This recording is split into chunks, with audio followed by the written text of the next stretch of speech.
Bonjour, dans cette vidéo, je vais essayer de vous montrer comment on réalise un profil topographique d'après les données de l'exercice. Pour cela, on aura besoin d'un crayon, d'une gomme et d'une règle. Donc, je prends le crayon. Premièrement, l'exercice de l'étincelle, page 108.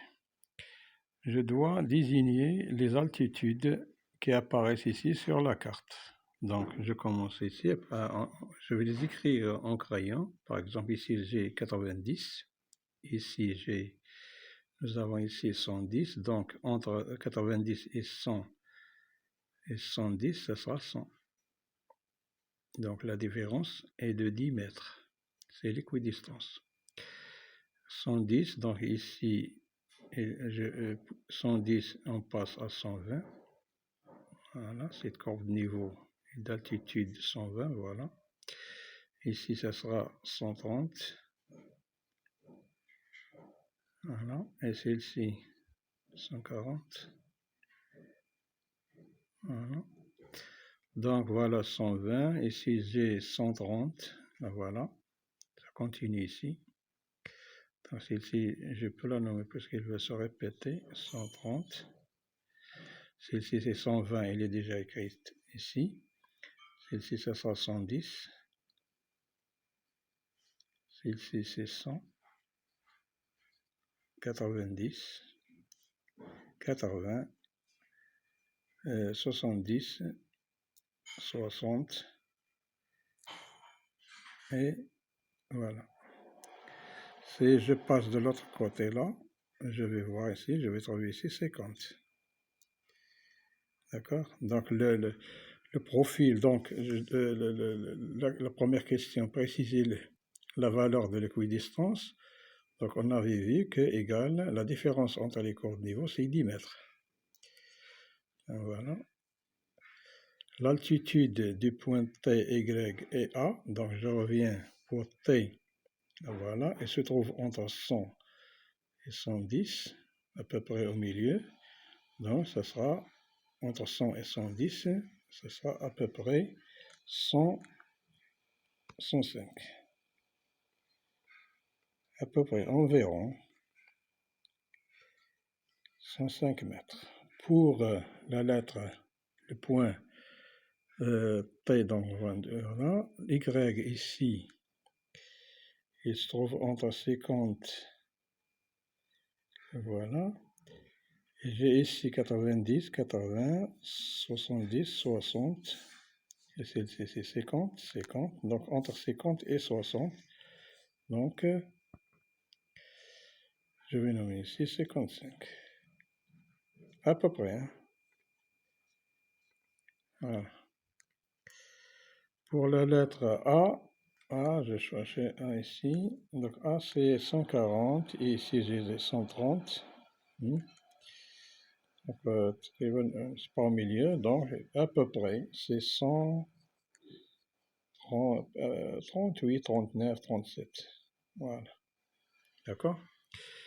Le profil topographique sera réalisé selon la coupe EF. C'est pour cela on aura besoin d'un papier millimétré.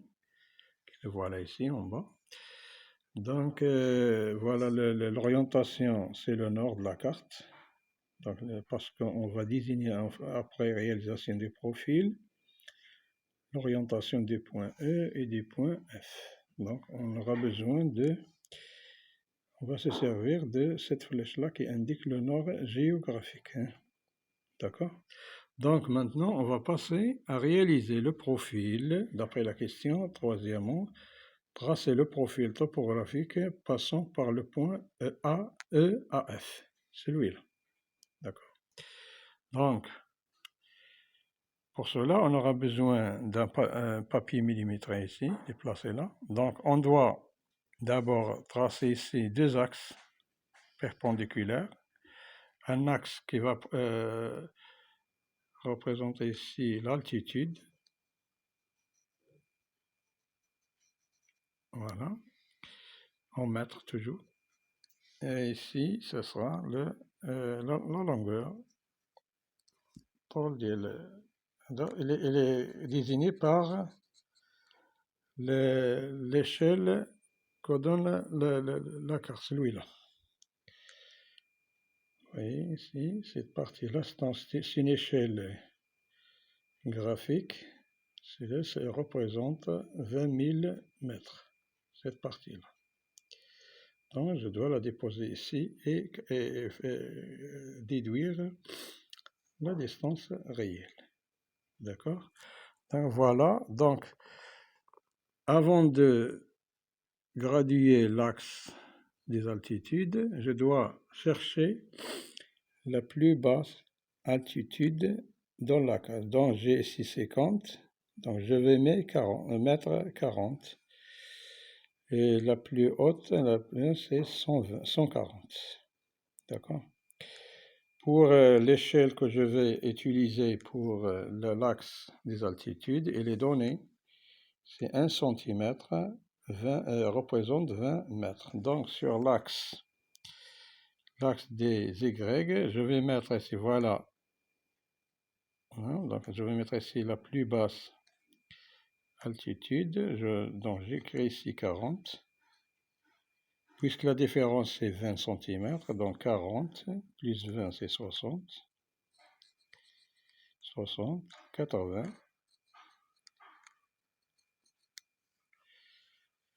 Et j'ai ici 80 c'est 100. Ici c'est 120. Ici c'est 140. Et même je peux poser ici c'est 160, même si je n'aurai pas besoin. Donc si je mets 140 ici, je ne dois pas mettre ici 0. Hein. Attention. Si je mets ici 0, c'est que je dois mettre ici 20. D'accord? Et voilà. Et après, je cherche l'intersection entre les courbes niveau et la coupe AB. Les voilà. Donc, je désigne cette intersection croisée là, comme ça.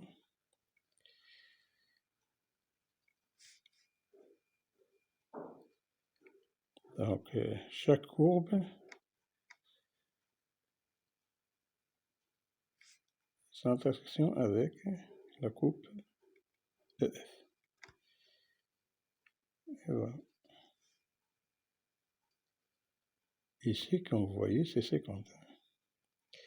Et après, avec la règle, je vais essayer de faire des projections sur mon papier millimétré. D'accord? C'est ce que je vais faire dans la deuxième vidéo. Donc, essayez de faire la même chose et on se verra dans la deuxième partie.